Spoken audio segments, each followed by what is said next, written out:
Good morning. সকাল সকাল আবার স্নান করা হয়ে গেছে। আজ আর রান্নাবান্না নেই বাড়িতে, কারণ আমি আজকে যাবো বাপের বাড়ি। তো চলো যাওয়া যাক।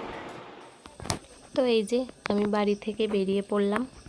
এই যে আমার বাড়ির রাস্তা, তো তোমরাও দেখো।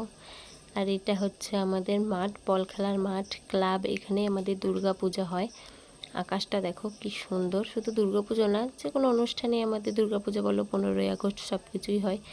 কথা বলতে বলতে চলে এসেছি যে বাপের বাড়ি। আমাদের একটা মায়ের মন্দিরও আছে, মা কালীর মন্দির।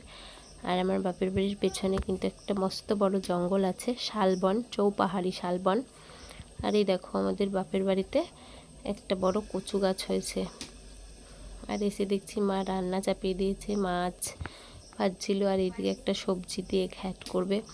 আর এই যে দিদা এসেছিলো আমাদের বাড়িতে, তো দিদা একটা বালিশও বানিয়ে দিচ্ছে আমাদের।